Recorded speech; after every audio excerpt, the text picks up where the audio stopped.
Hi, my name is Matthew Poes with Poes Acoustics, and today I'm going to talk about 3 things I wish I knew before building my theater. Now, as somebody who designs home theaters for a living, I suppose I should know all of these things ahead of time, but reality is we all make compromises when we're designing and building theaters. And so even in my theater, there was a lot of things that were going on during the construction where decisions had to be made about what it was I wanted to do, what I was going to spend my money on, and what I wasn't. And so these are the 3 things that I think were what I would call the biggest mistakes. So the first one was not thinking about the future needs I might have and really focusing on the immediate needs. So I designed the theater in terms of speaker placement and speaker quantity, primarily around what I was doing now. And I knew that based on budget, size of the room, that really a 7-speaker system for the base layer and 4 overheads was kind of it. I knew I wanted to run 4 subwoofers, but the plan was to do rack-mounted amplifiers for all the subwoofers and not to have any powered subs. At the time, I wasn't a Perlisten dealer, which I am now, and that was how I designed the system.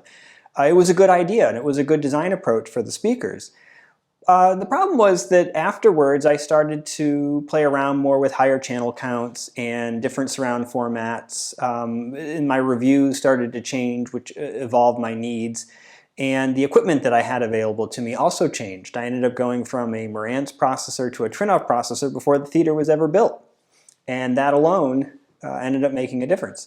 So while I did actually run some extra speaker wire, I didn't run a lot of extra speaker wire. So I had enough for wides, for instance, if I wanted to, and an extra set of subwoofers, but I didn't have enough to run, for instance, a middle layer if I wanted to do that, or to add additional side speakers or rear surrounds, or really anything in the ceiling beyond the 4 that I'd already come up with. Since then, I've come to kind of regret that, wishing I'd actually run more. And there's other places in the house where I did similar things, where I didn't run enough Cat 5 cable, I didn't run extra speaker runs, things like that. And it's like, you know, at the time you're looking at hundreds of dollars extra.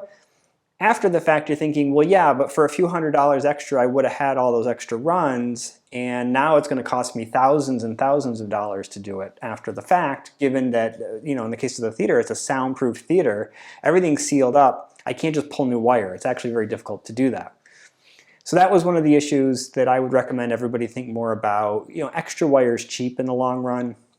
It's worth running a few extra runs even if you don't use them. The other one was the screen, and again, you're all going to have your own different kinds of, you know, things that evolve. So I future-proofed it in the sense that I made sure to run conduit, I ran a fiber optic video line, things like that. On the other hand, I had built the whole system around a 16:9 screen because I couldn't afford, I still can't really afford a auto masking system. They're pretty expensive.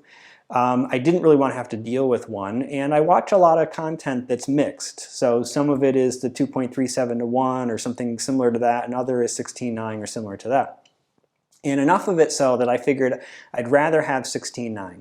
Well, since then, again, things have changed, and I'm a dealer for Panamorph lenses.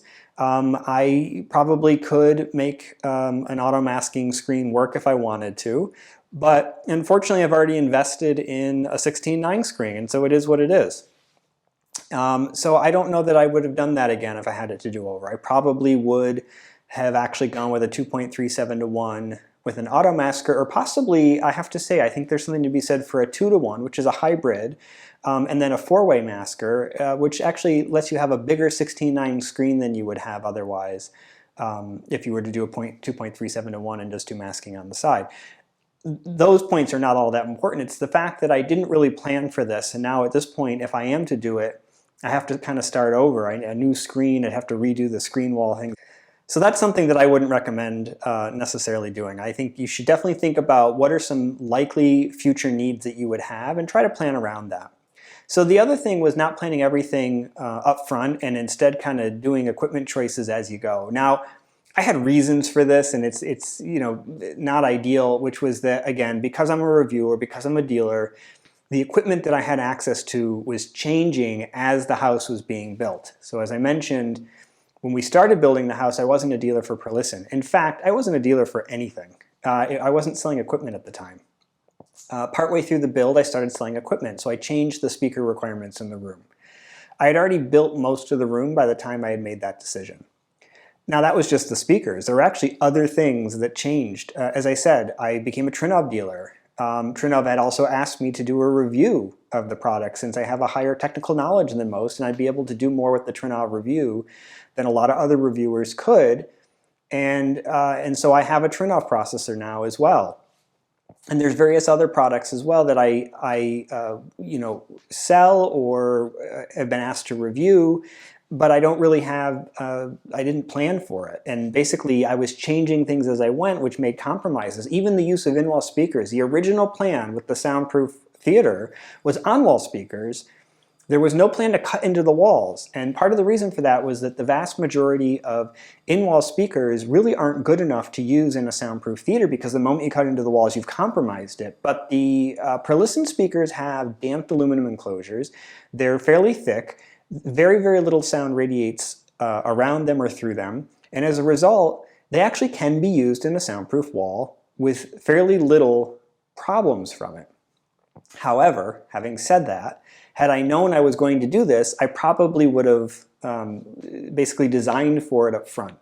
Because I didn't, I'm going to probably have to do some things once we cut into the walls for the speakers, which we haven't done yet, to try to make sure there aren't any problems. So, again, they're good speakers, they shouldn't be leaking a lot of sound, but I'm still going to probably put some mass-loaded vinyl into the wall and kind of create a sealed cubby using the mass-loaded vinyl to reduce any problems.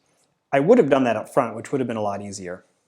So I do recommend choosing the equipment you need, making strategic choices on what that equipment is, and then sticking to it. Don't change it as you go. It makes it really hard to do a good, competent, and functional theater.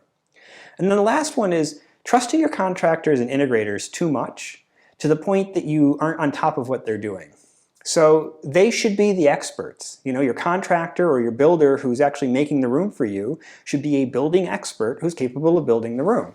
Your integrator, who's selling the equipment and installing it, should be an expert in that equipment, and they should have your needs in mind. This is all true, but at the end of the day, they're not necessarily going to always be on top of things or understand what it is you're looking for. In my case, my drywall subcontractor did the drywall correctly. They did most of what they were supposed to correctly, but I found out that they chose not to caulk anything. Now, originally when I talked to them, they said they would do it. They included it in the price, and then they never did it. And when I asked about it, their answer was, well, we don't caulk. They should have told me that ahead of time, and then I would have had somebody else come in and do it. So there's certain caulking that when you're doing soundproofing should actually be done when the drywall is going in. Around the outlets, for instance. It helps to make sure that they're maximally sealed, especially if you use things like double gang outlets and then you reduce it to a single gang and you put the caulk in there. When you do that, it actually seals it really, really well. So that's a trick that we use to improve the sound isolation. Couldn't do it because of what they did. So as a result, we had to do all the caulking after the fact. It's not ideal, and it was extra work that we weren't planning for. So you really have to be on top of it. I had problems with wires too. The integrator was good, but there were changes that were made. Some of them were my fault. We were going through on the spot, and there was too much wire in the room. And some of those runs were unnecessary, so we said, well, let's get rid of this one, let's get rid of this one, let's get rid of this one. Well, one of the ones I got rid of, it was mislabeled. It said it was a TV drop. And it was not a TV drop, but that was how the integrator had labeled it for themselves to know. It was actually supposed to be signal cable. So I had wanted to run some signal cable, some RCA XLR type cable, just raw cable unterminated in the walls, so if I was to ever do powered subwoofers, I had those already in the room. When I saw TV drop, I thought it's a projector system. There's never going to be a TV. We don't need to do a TV drop on that wall in that room. So I nixed it, not realizing what it was that they were using that for. Integrator just did what I told him. And later, when I was talking to my friend Don Dunn about this, he said, well, no, that was what your signal cable would have been. They were just using that as a label. I didn't realize. So now I don't have that. It's important to be on top of that, to talk to them and make sure that you're aware of what's going on, or this can happen. So those are my 3 things I wish I knew going into it, and that I think all of you should think about when you're doing your theater. So again, you want to think about your future needs, not just your immediate needs, and try to plan for those as much as possible, whether it be extra wire, a different screen design, etc. You want to make sure that you're pre-planning all of your equipment choices and design choices up front and then following that plan and not trying to do things like winging it as you go, because that ends up making a mess. And then the last one is stay on top of the subs or contractors that you're working with, including your integrator, and make sure you communicate with them so that you're getting what you want and you need to have a successful theater. And that's all I got for now, but until next time, I'll have some more interesting stories to tell you. Thanks again.